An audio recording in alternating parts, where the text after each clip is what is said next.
आपण आलोय कासमध्ये आणि कासचा देवीचा वार्षिक उत्सव म्हणजे गोंधळाचा कार्यक्रम आता 3 दिवसाचा पार झाला. ही सगळी युवा पिढी तर यांना विचारूया की तुम्ही काय काय केलं मंडळासाठी आणि आपल्या गावासाठी. तर तुझं नाव काय बाळा? मयूरला विचारूया की तुझा हा उत्सव कसा काय कोणत्या पद्धतीने साजरा वगैरे केला? Shortcut sir. खूप चांगला उत्सव साजरा झाला. 3 दिवस खूप मजा आली. आता घरी जायचं काय तुम्ही आपण श्रेयसला विचारूया. श्रेयसला काय वाटतं? हे आपल्या गावचे बळराम कीर्तन मास्तर आहेत. गुरुजींचे आदर्श मुलगे म्हणजे श्रेयस कीर्तन. तर गुरुजी यांना काय संस्कार दिला ते विचारूया. तुमचं म्हणणं काय आहे? कार्यक्रम उत्तम झाला आणि खरं तर माझ्या म्हणजे भारुडाला जास्त करत आली कारण की पहिल्यांदा नवरा म्हणलो मी त्यात एवढ्या लहान नवरा म्हणलो त्यात खूप मजा आली. तो एक गमतीचा भाग होता पण कसा तो बारोडचा हा गमतीचा भाग होता. आता मुद्दा आहे पारायणाचा. पारायणाच्या कार्यक्रम हरिपाठाच्या वेळी मजा आली. लोक उभं राहत नाही असं सगळ्या वडीलधाऱ्या मंडळीचं म्हणणं आहे. तर तुम्ही ह्याच्यावरती पुढच्या वर्षी काय करणार? पुढच्या वर्षी काय नाही सगळ्या पोरांना टोप्या घालायला लावू पहिले तर. टोप्या घालून काय होणार नाही. टोप्या घालून काहीच होणार नाही. तुम्ही काय करा, तुम्ही पारायणात उभं राहायला सांगा, जरा हे घ्यायला सांगा. मग ठीक आहे, आपण भेटूया पुढच्या वर्षी. ठीक आहे. नमस्कार. श्रेयस. देवीच्या नावाने ठीक आहे, धन्यवाद श्रेयस. मंडळ आभारी आहे. प्रसाद आणि आज कासचा उत्सव संपलेला आहे आणि या मुलीने अत्यंत चांगल्या पद्धतीने हरिपाठ आणि कीर्तनाचा कार्यक्रम साजरा केलाय. तर त्यांना विचारूया तुम्हाला हरिपाठाबद्दल असलेली आवड आणि कशी निर्माण झाली आणि ही प्रेरणा कुठं मिळाली? तुमच्याकडून ना तुम्हाला 2 मिनिटं सांग कसं काम होईल ना. खूप मजा आली. पुढच्या वर्षी खूप जास्त मजा करू आणि हरिपाठामध्ये आम्ही वेळेवर येतो, मजा करतो. पुढच्या वर्षी अजून आम्हाला मजा हवी. डान्स हवाय, कीर्तन, डान्स हा आपण ठेवूया, तो आपला मनोरंजनाचा भाग आहे आणि हा आपला परमार्थाचा भाग वेगळा आहे. तर मनोरंजनाचा भाग आपण करणारच आहोत पण परमार्थासाठी तुम्ही बाकीच्या मुलींना पण तयार करून पुढच्या वर्षी सगळ्यांना जमा कराल अशी आम्ही अपेक्षा ठेवतो आणि तुमचं अभिनंदन आणि पुढच्या वर्षी भेटूया. धन्यवाद. थँक्यू. पुढच्या वर्षी आम्ही अजून प्रयत्न करू. ठीक आहे, धन्यवाद. मंडळ आभारी आहे. थँक्यू. देवीचा वार्षिक उत्सव अत्यंत आनंदात आणि एकदम शांततेत आणि जल्लोषात उत्सव साजरा झाला. आमच्या मंडळाचे अध्यक्ष लक्ष्मण किर्दत यांना म्हणजे यांनी काय नियोजन केलेलं की एवढं चांगला कार्यक्रम वगैरे झाला. तर आपण त्यांना विचारूया. थोडक्यात 3 दिवसाचा उत्सव. फुल नाही, फुलाची पाकळी देऊन त्यांना आपण विचारूया. 3 दिवसाचा उत्सव तुम्हाला थोडक्यात कसा वाटला ते सांगा. नाही, कार्यक्रम एकदम भन्नाट झाला. कारण काय माहिती का, आम्ही कार्यक्रमाचं नियोजन आम्ही केलं होतं प्रॉपर, पण जी तुमची जी युवा टीम आहे ना, तिनं जो जोश दाखवला ना, त्यामुळे 5 मिनिटं पण लागली ना की कुठलं काम हे उरकायला. बाऱ्या बिऱ्या लावल्यामुळे प्रत्येकाची कामं केली. त्यामुळे युवा मंडळाने तुमचं काम चांगलं केल्यामुळे आम्हाला सोपं झालं. त्यामुळे आम्हाला जोश आला का तुम्हाला कार्यक्रमात? जोश आला का? कार्यक्रमात जोश आला एकदम जोरात. पण कसं आहे माहिती का, आपल्याला काय गोष्टी पटल्या नाही. आपण एवढा उत्सव साजरा करतो तर अध्यक्ष तुम्हाला आम्हाला एवढं विचारायचं की आपण हरिनाम सप्ताह वगैरे आपण माणसांना एक चांगल्या मार्गाने न्यायचा प्रयत्न करतोय. तर सगळ्या महिला मंडळ सगळं हरिपाठाला म्हणा, कीर्तनाला म्हणा किंवा महाराजांच्या सान्निध्यात महिला मंडळ असते. आपली 5-50 पोरं युवा पिढीतली असतात कुठं. म्हणजे तुम्ही एवढा खर्च करता तर ह्याच्यामध्ये तुम्ही जर काय घेत कुठल्या गोष्टी नसाल तर आपल्या गावाला काय मग कार्यक्रम ठेवून काय हे नाही ना उपयोग नाही. बरोबर आहे. ती एक माझ्याकडे खंत आहे. कारण काय माहिती का, खंत नाही, तुम्ही त्याच्यावरती सुधारणा केली पाहिजे. सुधारणा करणार आहे आम्ही. पुढच्या वर्षी तुम्ही एक काम करा, हे काय लेखा पांढरा तुम्ही तुमच्यातर्फे सगळ्या पोरांना द्या आणि त्यांना उभं करा. मी काय म्हणतो, जबा लेहंगा टोपी हे पुढच्या वर्षी कंपल्सरी पाहिजे. त्याशिवाय मंडपात कुणी यायचंच नाही. ज्याच्याकडे एक जबा लेहंगा नसेल व्हाईट त्यानं मंडपात यायचंच नाही. येतो चांगला नियम आहे. हा, हे नियम त्यासाठी आपलं सहमत आहे 100%. सहमत आहे का? मग पुढच्या वर्षी 100% नियोजन असणार. धन्यवाद. मंडळ आभार आहे. तुम्हाला काय वाटतं? आमच्या शरण वहिनी महिला मंडळाच्या अध्यक्ष आहेत आणि हा कार्यक्रम महिलांचा कुंकू म्हणा आणि गोंधळाचा कार्यक्रम अत्यंत चांगला आणि महिलांचा तर उत्साह सगळ्या पुरुष मंडळीपेक्षा वेगळा होता. तर त्यांनाच विचारूया की हा गोंधळाचा उत्सव कसा झाला आणि आता पुढच्या वर्षाचं नियोजन काय असणार. मॅडम तुम्ही थांबा आणि अध्यक्षांना विचारते. गोंधळ हा आपला खूप छान होता. आम्हाला खूप आवडलं. त्यात थोडं जरा नाचायला मिळालं असतं तर अजून बरं वाटलं असतं. बरं, तुमचं म्हणणं काय, नाचण्यासाठी आम्ही पुढच्या वर्षी काय नियोजन करा म्हणजे तुम्ही नाचा. आपण जे डीजे गावात नेतो ना तर इथेच थांबवून इथेच नाचूया थोडा वेळ आपण. डीजे आम्ही आमच्या मंडळांना सांगतो की बाबा अध्यक्षांना सांगतो की डीजे तुम्ही इथं 1 तासभर वाजवा. हा. पण बघू पुढच्या वर्षी हलगीचं पण नियोजन आहे आमचं. चालेल पण चालेल हलगीचं काही नाही चालेल झालं. तिथे आम्हाला नाचायला द्या. आणि दुसरं एक आम्हाला सांगायचं आहे, तुम्ही जेवण आम्हाला खूप छान दिला. तो एक दिवस बॉबी देता तर दुसऱ्या दिवशी जुने तरी द्या. पुढच्या वर्षी आम्ही पापड ठेवणार आहे. परत काय पुढच्या वर्षी पापड ठेवणार आहे आणि ते तांदळाचं वगैरे काय असते गुलाबजाम वगैरे सगळं ठेवणार आहे. तर अजून तुम्हाला पारायण वगैरे ह्या कशा म्हणजे कसं काय पारायण आम्हाला खूप आवडलं. पण प्रत्येक वेळेला गुरुजी फक्त बायकांनाच बोलत होते, त्याचं आम्हाला खूप दुःख वाटत होतं. बायका काय करणार, त्यांना येतात भाकऱ्या करायला, हो आम्हाला लाटायला येतात, त्याला आम्ही करणार काय ते तरी नाही, पण कसं आता पुरुष मंडळी सगळी कामात होती, तुलवानावर त्यांना कामं होती ना, त्यामुळे पाराने त्यांना उभं राहता नाही आलं. पण पुढच्या वर्षी आम्ही ही जी सगळी पोरं आहेत ना, जी उन्हाळ्यात गिरी करत असतात, त्यांना सगळ्यांना बसवा पाहिजे. नुसते आपले फिरत असतात, ह्यांना सगळ्यांना उभे करा पारायणाला पहिले. बरोबर आणि आहे. हा आपण एक चुकी केली आहे. काल एकाचं लग्न झालंय आपल्या इथे, त्याला कोणी आहेर दिला नाहीये, तर आज घरी माझ्याकडे पुस्तकं आहे. ठीक आहे धन्यवाद. आणि या नवीन मुलींचा म्हणणं काय? दिद्या 2 मिनिटं सर. बोला. तुम्ही हा event वगैरे साजरा झाला तर इतक्या चांगल्या म्हणजे उत्साहात जल्लोषात तुम्ही साजरा केला, तर तुम्ही असं म्हणजे तुम्हाला काय वाटतं याबद्दल?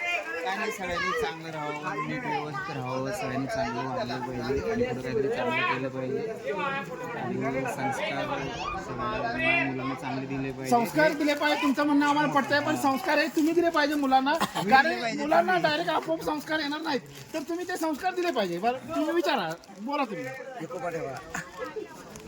बोला की तुम्ही. सगळ्या मोठ्या माणसांना आदर केला पाहिजे. आदर केला पाहिजे आणि मोठ्या माणसांना पोरांनी समजून घेतलं पाहिजे. ठीक आहे सगळ्या गोष्टी व्यवस्थित चालतील. ओके धन्यवाद मंडळ आभारी आहे. कास वर्ल्ड हेरिटेज कास पठार तुम्हाला माहितच असेल, तर कास पठारावर होता आणि आपला आज कासाई देवीचा गोंधळ 3 दिवसाचा उत्सव हा अत्यंत चांगल्या पद्धतीने आणि उत्साहात आणि जल्लोषात साजरा झाला. त्या सगळ्याचे श्रेय आपण नितीन दादा सुर्वे यांना देत आहोत. आणि कारण की सगळ्या कार्यक्रमाची रूपरेषा म्हणा, सगळ्या तरुण मंडळींना प्रोत्साहित करणं म्हणा किंवा सगळ्या कार्यक्रमाची जबाबदारी घेणं म्हणा, ती सगळी यांनी पार पाडली. त्यांचा सत्कार करूया आपण आणि त्यांना विचारूया की हा तुम्ही जो उत्सव साजरा केला तो तुम्हाला अशी संकल्पना कशी सुचली की इतका चांगला उत्सव साजरा करावा आणि सगळ्या म्हणजे अख्ख्या गावाचा एकोपा तुम्ही जपला, त्याबद्दल तुमचं काय मत आहे? चांगली संकल्पना तुम्ही मांडली. खरोखरच आपण जर एक राहिलो ना तर आपल्या गावचा विकास खूप लांब नसतो. आपण पाहिलं की यावर्षी सर्व बालू लोक मोठ्या उत्सवामध्ये आले. मग देवीचा आपण जी मिरवणूक काढली ती सुद्धा एक छान उच्च दर्जाची मिरवणूक काढली गेली. सर्व आई बहिणी असू द्या, सर्व गावातले गावकरी असू द्या, प्रत्येक जणाचा जेव्हा तुमच्या ग्रामस्थांचा जेव्हा तुमच्या युवा वर्गाच्या डोक्यावरती जेव्हा हात प्रामाणिक असतो ना, तेव्हा ते अशा गोष्टी घडत असतात.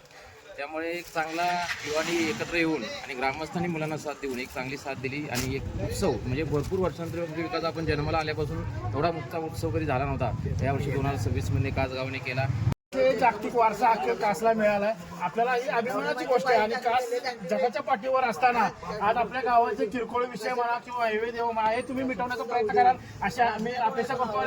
त्याबद्दल तुमचा प्रयत्न चालू आहे का नाही ते आम्हाला तुम्ही सांगा. मला नाही वाटत आपल्या गावावरती आता असे विषय नाही, परंतु जवळजवळ आपण विषय मिटवले, पण त्यातून सुद्धा असतील तर आपल्यासारखी समाजाचे युवा वर्ग ग्रामस्थ एकत्र बसून जे काही छोटे छोटे वस्तू राहिले असतील तर नक्कीच या आज तर बसतीलच, परंतु मला तर वाटत नाही होता की काय राहतील. कारण आज ज्या पद्धतीने आपली यात्रा संपन्न झाली, गोंधळ संपन्न झाला, प्रत्येक आपल्या आई बहिणीच्या चेहऱ्यावरती जे हास्य होतं, जे समाधान होतं ते आपल्यासाठी खूप महत्त्वाचं होतं. कारण या समाधानासाठी सातत्याने 3 ते 4 वर्ष आपण झगडत होतो आणि ते समाधान आपण एवढ्या वर्षांतर आज वेचलंय. आणि ते समाधान वेचत असताना आज महाराज जे आबू महाराज नामदेव महाराज आले होते ते सुद्धा पहिल्या दिवशी बोलले की एवढं मोठं समाधान वाटलंय. त्यावर आम्हाला तुम्हाला एक विचारायचं आहे सर. आम्ही बऱ्याच जणांच्या मुलाखती घेतल्या वडीलधारी मंडळींच्या, तर सगळ्या आणि महिला मंडळींच्या पण अध्यक्षांच्या वगैरे आम्ही मुलाखती घेतल्या. त्या सगळ्यांचं म्हणणं असं आहे की तुम्ही पारायण सप्ताह ठेवता, तर त्या सप्त्यासाठी तरुण मंडळ किंवा युवा पिढी उभी राहत नाही.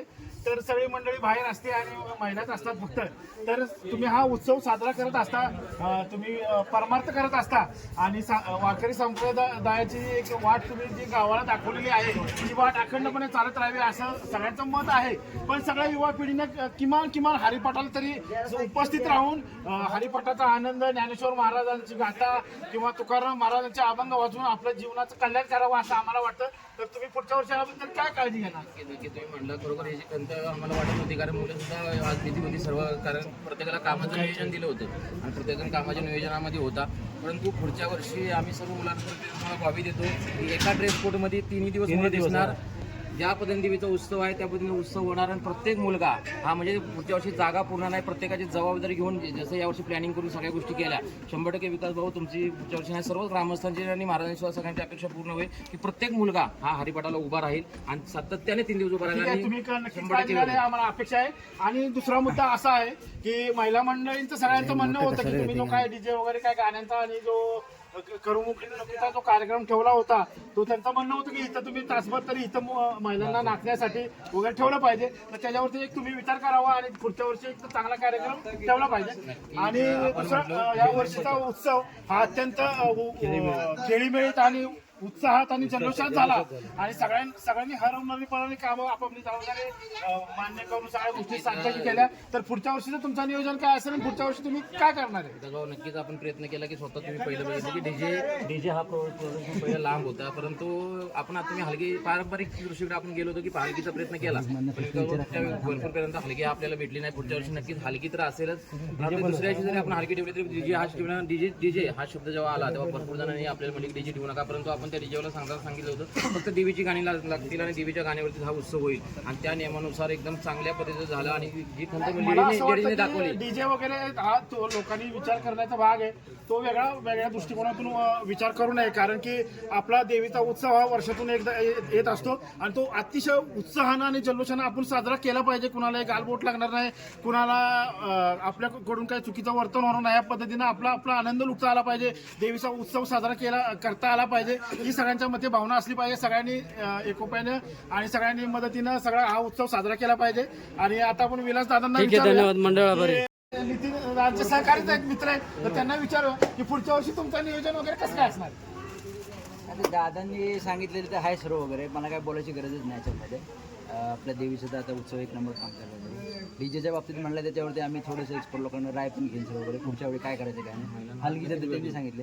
आणि पहिली वेळ म्हणजे कार्यक्रम एवढा जोरात झालाय जेवणासकट म्हणा काही सगळं म्हणा एवढं जेवण पण छान होतं. सगळ्यांचं म्हणणं होतं की जेवण अतिशय उत्तमच होतं. तुम्ही पुढच्या वर्षी पण एक असंच चांगला स्वयंपाकी ठेवाल आणि सगळ्यांना जेवण चांगल्या पद्धतीने. आणि महिलांचा सगळ्यात महत्वाचा मुद्दा होता की एक दिवस तुम्ही बॉबी देते तर दुसऱ्या वर्षी पापड पण दिला पाहिजे. तर पुढच्या वर्षी ते सगळ्या गोष्टीचं नियोजन करा. चटणी, खरडा, ठेचा काय भाकरी देता आल्या तरी तुम्ही द्या, आम्हाला आनंदाचा वाटेल. आणि दुसरी सगळ्यात महत्वाची गोष्ट म्हणजे आपलं जे देवीचं जुनं मंदिर आहे ते महत्वाचं स्थानक आहे, तिथं जाण्यासाठी रस्त्याची सोय नाहीये आणि तिथं पालखी आपण ज्यावेळी घेऊन जातो तिथपर्यंत संध्याकाळी जे जातात लोक त्यावेळी त्यांना त्रास होतो. तर ते तुम्ही काय त्याच्यावरती नियोजन पुढच्या वर्षी करणार आहे का? पुढच्या वर्षी पूर्ण रस्ता असेल आणि पूर्णपणे बाहेरून कॉन्क्रीट करून पूर्ण गार्डन विथ ते मंदिर तयार असेल हा शब्द आम्ही सर्व मुलांकडे तुम्हाला देतो. बरं, धन्यवाद. तुम्ही अत्यंत चांगल्या पद्धतीनं हे सगळं काय कार्यक्रम साजरा केला त्याबद्दल कासाई देवीच्या नावानं भेटूया पुढच्या वर्षी 2027ला आणि असंच काय काम करूया. आणि आपला गोंधळ अत्यंत चांगल्या पद्धतीने अशा वर्षापेक्षा अजून चांगल्या पद्धतीने कसा दुसरी जर विकास साहेबांनी एवढे अँकरिंग